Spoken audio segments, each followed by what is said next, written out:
Hello and a warm welcome to World This Week by Latest Laws. This is a weekly program, so hit the bell icon to get notifications for new videos. My name is Vasvi Bhatia and let's begin with Supreme Court this week. The Supreme Court observed that it is not open to the court in contempt jurisdiction to enlarge the scope of relief claimed in the main proceedings.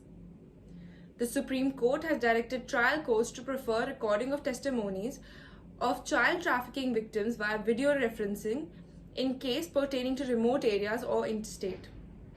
The Supreme Court has observed that court tribunals cannot impound a document for insufficient stamp unless and until the same is produced on record before it. The Supreme Court has ruled that vague and ambiguous terms in an insurance contract must be interpreted harmoniously in its entirety, and if still unclear, principle of contra referendum should be applied. The Supreme Court has ruled that once an appeal is barred by limitation and no plausible cause is cited, there is not any obligation to the court to consider the merits of the case. Next, we have the Delhi High Court. The single judge bench of the Delhi High Court reiterates that while considering an application for bail under Section 37 of the NDPS Act, courts could see whether there is reasonable ground to believe that the accused is not guilty of the offences or he is charged and that he is not likely to commit an offence while on bail. The division bench of the Delhi High Court reiterated that a related witness cannot be said to be an interested witness merely by virtue of being a relative of the victim. The single judge bench of Delhi High Court reiterated the jurisdiction under Section 482 of the Code of Criminal Procedure or under Article 227 of the Constitution of India cannot be exercised to reappreciate evidence. The single bench of the Delhi High Court observed that a mere agreement to sell off immovable property does not create any right in the property, save the right to enforce the said agreement. Next, we have Madhya Pradesh High Court. The Madhya Pradesh High Court has chastised the lower courts for adopting cavalier approach in dealing with bail matters and rejecting applications in nauseating manner. Next, we have the Allahabad High Court. The Allahabad High Court dismissed a public interest litigation plea filed regarding permission for transportation of meat, liquor and eggs to the 22 wards of Mathura which have been declared as holy place of pilgrimage from other wards for personal consumption, marriages and other ceremonies.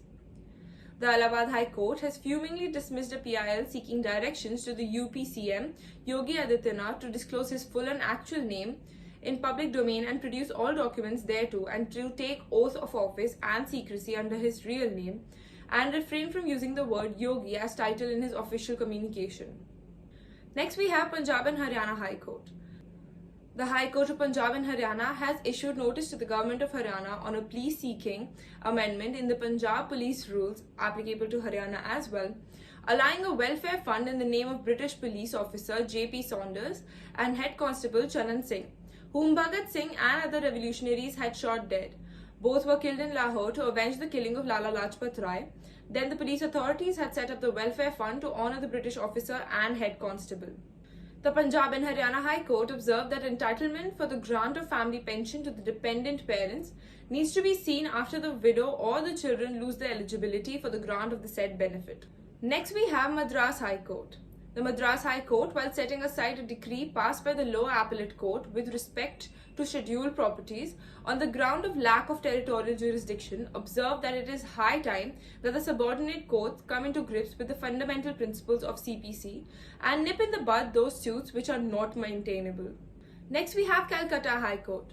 The Calcutta High Court has observed that electricity companies have the right to install electric poles on private lands and take action in respect of any property if it is not possible to take the electric connection in question over an alternative passage. The Calcutta High Court, while reprimanding the authority for not complying with court order despite contempt being initiated, cited malice in the system. The single judge bench noted that the trend of not challenging the order, accepting the same and not complying with them has been seen more often than once. Next, we have Kerala High Court. The Kerala High Court, while addressing the matter with regard to the media trial, observed that media trials influence public opinion and that they could often lead to loss of faith in the justice delivery system. Next, we have Chhattisgarh High Court. The Chhattisgarh High Court ruled that when the Scheduled Caste and Scheduled Tribes Prevention of Atrocities Act 1989 appears to be a misuse of law, the court has the authority to grant anticipatory bail. The court, while quashing 5-year ban imposed by the Pharmacy Council of India and Government of India on the opening of new pharmacy colleges in India, observed that the ban in question is unconstitutional, monopolistic and discriminatory in nature. Next, we have Andhra Pradesh High Court. The Andhra Pradesh High Court has reiterated that when prima facie specific accusations have been levelled, inherent powers under Section 482 of CrPC can't be exercised, as appreciation of the material is not permissible at this stage. The Andhra Pradesh High Court has held that customer of prostitution caught in a raid can't be prosecuted. Next, we have the Jammu and Kashmir High Court.